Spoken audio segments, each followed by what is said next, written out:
Hi everyone, welcome back to this podcast with me, your host Jordan. I know I say that on every single fucking podcast. I get on my own nerves, trust me, but I can't not do it any other way. So today I have, again, a very special guest, Evie.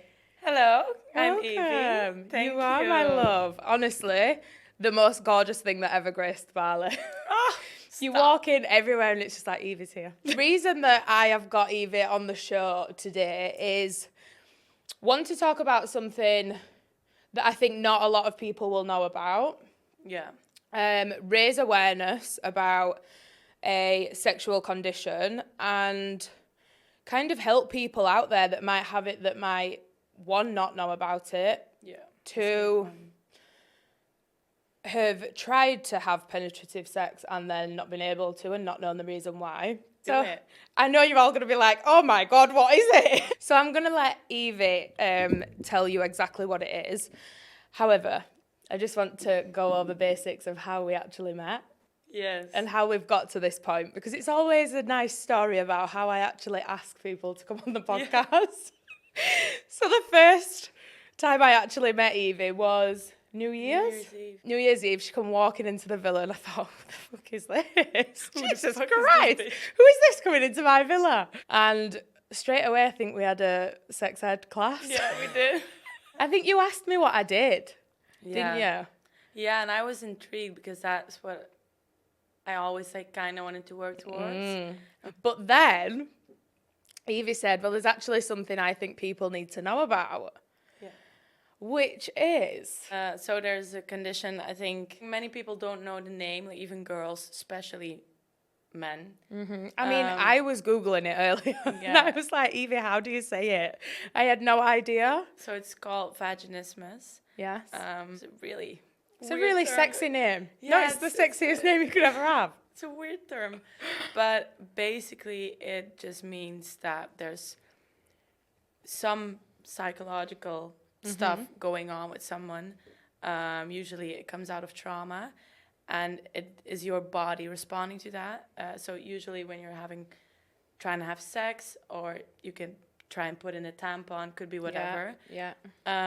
Your body kind of contracts. It does. So your muscles kind of spasm, don't they? And kind of rejects. Yeah. As if the door closes. It can come from so many things. Is it common? I don't know. You're the first person. No, you're not. That's a lie. You are the second person I've known have something like this.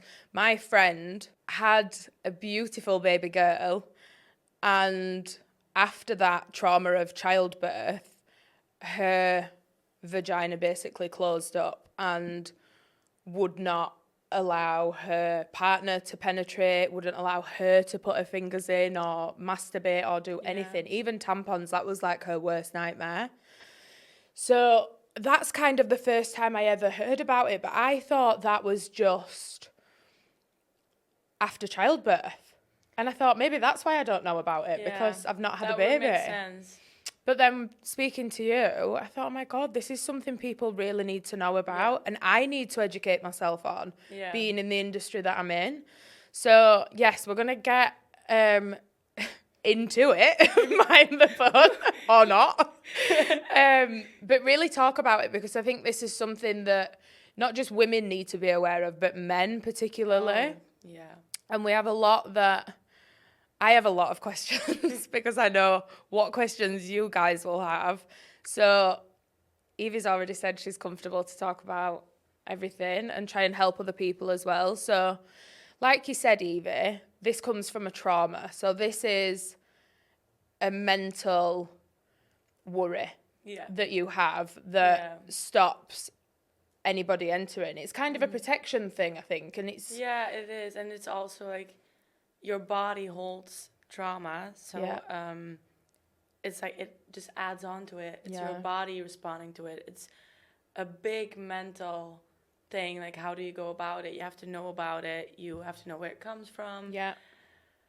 And I think it's one of the... Well, no, I don't want to say one of the hardest things. But it's a really hard mental issue to go about. Because it's not put a label on it and get some medication and go. Not that that's easy, but it's just a process, really. So on here, it actually says, when I was doing a bit of research about it, tell me if this is wrong, it says that doctors don't know exactly why it happens. So they've not got to the root cause of it yet, because it could be anything. It could be linked to anxiety, fear of having sex, trauma that might have happened when you were younger, older. It can come at any age, can't it? Like you can actually have comfortable penetrative sex with your partner for years. Yeah. And then one day It's different. you can't. So I've wrote down a couple of questions. When did you first learn about it? So how old were you? In puberty, I knew something was up. Okay. But I wasn't really sure. Is that just a me thing? I think when you're younger, everything, like, your boobs start growing and you think, oh, what's happening? Yeah, you think you're an alien. Yeah. Everything that happens, you're like, what it's weird. the fuck? Yeah. So there's one, she's like a vlogger, influencer in the Netherlands. And I would always watch her. And then she made, I remember she made a video about that. Okay. Speaking up. And I was like, shit, this is actually a thing. Oh and I was like, check. Which was really weird, but also really nice, because it was, I bet. like, I don't watch anyone on YouTube. I don't care about anyone. She was the only one. So I was like, wow, that's insane. So I kind of looked into it. But I was still always a bit like, I don't really know what it is. And to be fair, at this point, I don't need to know. Yeah. If you weren't actively having sex, then it probably wouldn't be a worry for you anyway. Yeah. But you kind of had it in the back of your mind that maybe I did. Yeah. Maybe I do have this. Yeah. Sometimes it's hard to, like, find out where it comes from. For me, that was, like, way later. It's like last year in Bali. Wow. So for anyone who doesn't know, I came to Bali by myself. First time I was abroad by myself, long term.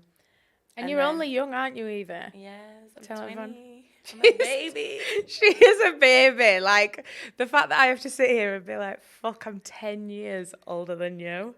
That's sickening. That was one thing that really drew me to you, because I thought, oh my gosh, you're as quiet as a mouse, but the most confident energy to walk into a room. So you just like, oh my, is she here? Yeah, she's here. You can feel her. Like, you just know. And you're so well spoken and mature for your age. I was so shocked when you told me you were as young as you were. I was like, what the fuck? But credit to you for that, because even coming on here and speaking about something like this is a big thing, putting it out on the internet. And it is. Credit to you for that. So I'm just giving you Mimi. credit where it's due. But yeah, so then I was a lot of things that kind of came up. And I was like, now it all makes sense. Like, even apart from this, like, family stuff and just things that kind of explain why I am the way I am, why I act the way I do in relationships, boys, friendships, everything. I was like, damn. It was like, I opened, like, the can of worms. I was like, shit. Like, shit, shut them back in. But you got to deal with them at some point. And I was very lucky back then at that point I was dating a guy. Okay. Who, like, credit to him, he helped me so much with everything. Yeah. Which was really good. I think that is maybe the reason why he was in my life. I think I needed him at that point. Yeah. But that kind of got the ball rolling. And at that point, I started really just, like, turning inwards and just looking at what's been going on all my life. Yeah. It's sometimes also hard to explain, because I haven't known always. Yeah. Which makes that people around you, the people you grew up with, they don't know. Yeah, of course.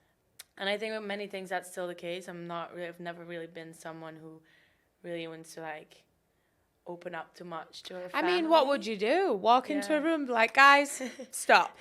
This is I have got vaginismus. Like, just let everyone know. Yeah. And because people lack the education on it. So you'd literally have to sit there and be like, this is what it is. Well, why have you got it? Well, don't really want to get into that. But, you know what? Let's go. I'll write a book. You should. Even just a short story, because things like this, even going back to you saying about the influencer that you would have never known about this probably till a lot later on if you'd have not watched that.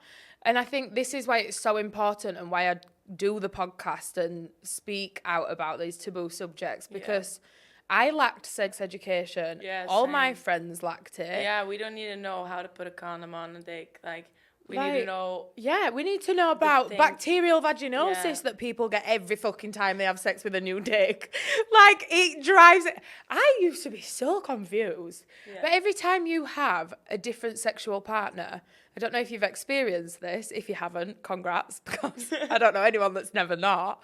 The pH balance in your vagina either agrees with another thing being in there, foreign object, because that's what it is. It shouldn't be in there, really. And after, I mean, I'm doing a segment on this now in part of my website. Everyone talks about what to do before sex. No one tells you what to do after sex or during. Like, what about when I get thrush? I didn't know about this until I was sat in the bath crying because I was burning. Thrush. So thrush is it's like a yeast infection. So you can get it from bacteria, or sometimes you can get it from wearing knickers that are a little bit too tight, or lace pants. And it can just be caused by friction. So like if you wear denim shorts, I kind of get thrush. And I'm like, ooh, something's itching down there. Usually it's thrush. But if you've not had it yet, congratulations. But it's also like clarification. I'm Dutch. I'm not English. So it might be called something else. I think I'm just not familiar with the word. Okay, but I think I know what she's you mean. definitely experienced thrush, guys. There's no way. There's no way about it. Okay, so we've kind of brushed over it affecting certain situations, but how has it affected your sex life? Massively. Has it? Yeah, it is. It's a physical thing and a mental thing. Yeah. Remember with my ex, it took like months. Okay. And he was so good with it, which was really nice, obviously. Yeah. But it took so long, and even for me to actually like just be able to, let alone enjoy it. I didn't think I would ever enjoy it. Yeah. Maybe the last 2 weeks of us seeing each other. Oh, no way. Where it would finally, like, we would just be able to. Do you think this affected how long the relationship lasted? Do you think this was kind of a reason why? No. Okay, no. good. I think it might be the reason why we got closer. I know he was so good with me, and he was like, made me feel very safe. And I was the first guy other than my dad who's ever made me feel safe. Yeah.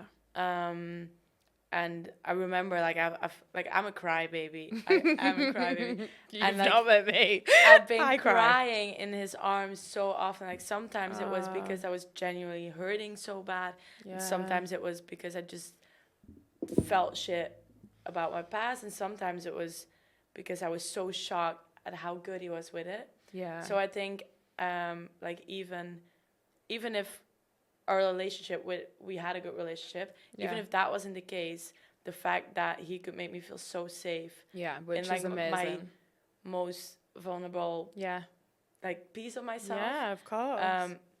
That, like, gives a +10. Yeah, good for him. Well done. Yeah, credits to him. And being so young as well, that's so good that he had that maturity to he's level up. And he's 10 years older, but... Listen, I'm 10 years older. That's not a bad thing. I know, but I'm not dating you. But, I mean, I've dated guys that are way older than me and don't have that level of maturity. So just that emotional intelligence to make you feel safe. Because I constantly talk about how a woman will never drop into her feminine. Guys constantly say that women are too in the masculine, they're too... Because of you. Yes. Thank you. Because of you, bitch. Yeah.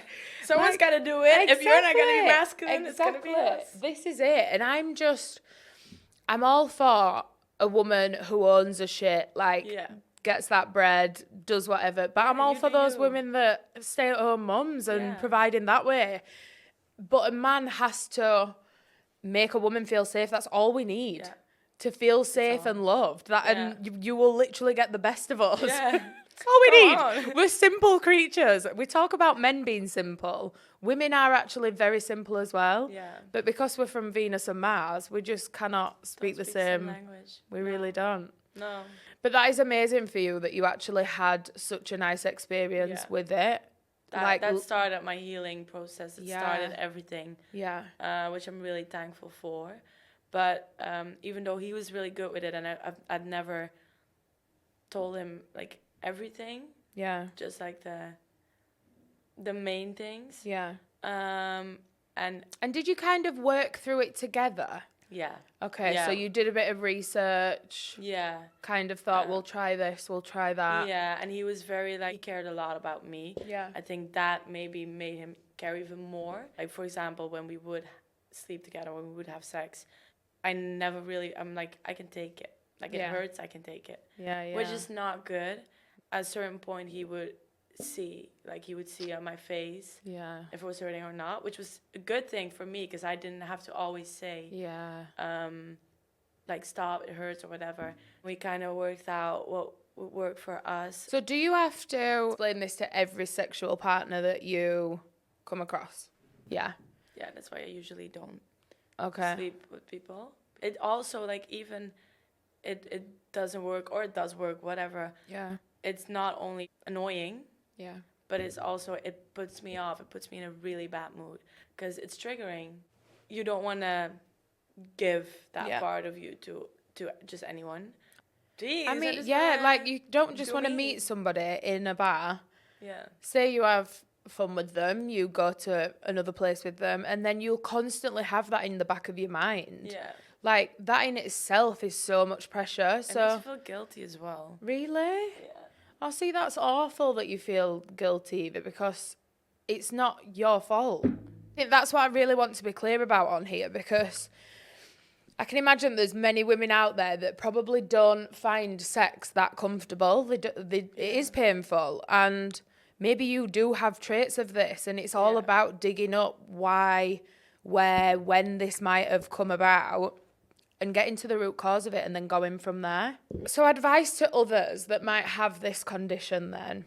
What helps you? For me, I mean, I really want everyone to know, like, when you speak about it, it's just about me because it has different causes, which brings, like, different solutions. Mm-hmm. I have a lot to figure out still. Yeah. And consult your doctor. Like, us giving you our opinions, I don't have it, so we are literally going off what you're saying and what I found on Google. But everybody is different. Yeah. For me, I do always have, like, even prior to it, to actually having sex, you're having, like, this mental discussion in your head. Like, and I often think that people know what I'm thinking. Well, that is not how life works. There's, like, a big chance that the guy you're sleeping with does not know it exists. Yeah. So if he's not even aware about the condition, how is he going to know how it affects you, what's going on in your head at that point? Yeah. So, I mean, it's okay to, like, try and fail. That's life. Yeah. So I'm not saying, like, oh, you should talk about it or not have sex. But I feel like for me, that is, like, if I'm not ready to, and, like, not even the whole story, but just if I'm not ready to open up about the condition itself. Yeah. Then we're not going to have sex. Yeah. Why would you even consider going intimate with somebody? No point at all, because that would just, like, make everything worse. I think communication is so big, like, even huge prior to it, during, like, about the condition, but also, like, there at any point you could be sitting on it, and if at that point you decide you don't want to, you stop. It's possible. Like, it can go like that mentally, but also physically. So you could be, sorry, I keep knocking this mic. You could be halfway through having sex with somebody and everything's gone fine, and then all of a sudden you have a thought and your vagina clenches. Sometimes it's not. Sometimes I'm not even mentally aware of it. Like, it's not that. like a conscious It's a subconscious, but it's just my body. Like I recognize there's an amount of pain I can handle. Yeah. An amount of pain I can like. Yeah. But it's different. Yeah. It's a different pain. Yeah. And that could be immediately. That could be after 10 minutes. That could be after 50 minutes. Wow. And then it's just, you just gotta... And be confident enough to be like, this, right, it's hurting now. We need to stop. Yeah. It's awful that you have to go through that because sex is one of the most pleasurable experiences. Should be. And I'm so sad that it's not for you. Can you take medication for it? I don't think so. No. So I wouldn't want to. Yeah. I think that's also, like, I know I would love to, like, maybe see a therapist about it someday, but I know that's not, for me, it's not right now, because it's also, like, once you actually speak about things, it makes it real. Yes, but that's a good thing. Have you ever been to the doctor about it? No. Really? No. You've just kind of learnt to deal with it and go through it on your own. Yeah. I bet so many people do that, though. Yeah. I think, for me especially, I didn't know I had polycystic ovaries for 27 years. Shit. The doctors just kept putting me on contraception, and it masked the whole thing. So I never knew, and then had to go private because I was passed around from pillar to post. So I think that's kind of why people don't go to the doctors, because in the end, you're kind of back at square one. Yeah.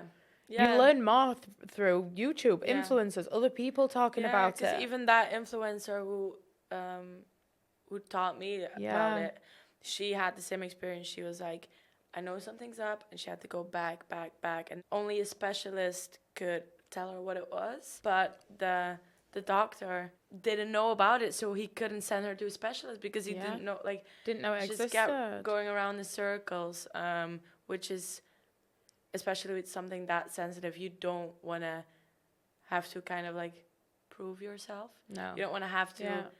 No one should get the feeling like, oh, I gotta prove myself, like maybe I'm lying, or maybe I'm this, or no. Yeah. Which obviously, like, I would recommend see a doctor, see a therapist, see whoever. But at this point, that's not what's working for me right now. Yeah. Like, I don't want to do that right now, so I'll do it when I want to. And you're doing a healing phase whilst you're in Bali anyway. I preach about this all the time, and all the healers that we all see while we're here. Island of the gods. We love a healer, and it is all about going inwards and figuring out who you are. And there's so many different professions out there, and I am not knocking doctors, nurses, anybody, but I do think when it's something that is so emotionally involved with you and somebody doesn't have that emotional bond, they don't know what you're thinking, they don't know what you're feeling. No. And if it's not it is a medical condition, but if it's not something that you can physically see, people dismiss it, like mental health. If somebody walked in with a broken arm, you wouldn't be like, oh, come on, get on with it. You'd be like, oh my God, let's go, like, you need to rest, you need to this. But when it's something like this, I think because people can't see it. Yeah, exactly. Yeah. So, no, I think it's amazing that you're speaking out about Evie. I really do, because I know that there's a lot of people out there that, even if it's not to an extreme, because a big thing for me is women don't realise that we've all got different shaped vaginas. Yeah. And when I found that out, I thought, well, no fucking wonder that the sex toy that my friend likes, I can't even get in me. Like, no, that makes sense. And this whole, oh, she's got a wide set vagina. Yes, okay, some have more wide set vaginas than others. However, one woman doesn't have an oversized vagina and one have a really small vagina. We just all have different muscles. Like, some of our muscles might be overworked, some might be underworked. The space up there is different, and that's not down to the amount of dick that we've had. No, I put 30 dicks next to each other. I can guarantee none of them look the same. I haven't seen 30, but I can guarantee you that. I have, and they do not look the same. But so none of them look the same, so none of ours look the same. None of them feel the same. None of them are the same. Yeah. I mean, I know with my friend, she kind of was given a toolbox. There was one, like, different penetration tools. Yeah. that she had to literally work her way up. And there is things like this that they sell online. So if this is something you don't actually want to go to a doctor because you're in fear, there is like a skill kit that they sell online. I'll find a link and I'll plug it somewhere. Every night she set a timer and was like, right, I'm going and I'm trying this, because it was affecting her relationship. It was affecting everything, and none of us knew about it. So it was like, you've got what? And then we didn't kind of realise we were putting her through that trauma of telling us all over again. It was already embarrassing for her. It was already something that she didn't expect to happen. So, I mean, we were all very supportive, or I hope we were very supportive with her, and she's absolutely fine now and can do it. But if there's one thing that triggers her, even if she's thought about it or not, she could be having the best sex ever. All of a sudden, one day she's just like, it's happened again, and I'm back to square one. Yeah, that's sad. So there is things that you can get. There is things that can help the situation. But if you do have any more questions, I'm going to tag you, Evie. And yes, keep them coming. Yeah, she's a great person to talk to. And yes, keep them coming. Yeah, she's a great person to talk to. And I know that if anybody does need advice, because I can help you on a Google level, I honestly have no idea. So you will be the person that people can reach out to and discuss and open up, because I think having somebody else that you know that has gone through it is such a confidence boost sometimes. That's all you kind of need, just somebody that you can speak to that understands. But thank you so much for coming on, Evie. It's been great. And thank you for opening up about something that is so personal as well. Yeah, of course. Because I'm sure that will help so many people out there. It will. And I hope it will. Yeah, of course it will. Of course it will. But no, I super appreciate it, and I know everybody else will as well. And if you do want to Google the term is Vaginismus. It's like Christmas, but not so fun. Yes. Thanks for watching, everybody. Bye-bye. And tune in on the next podcast. I don't ever give a day because I run with the wind.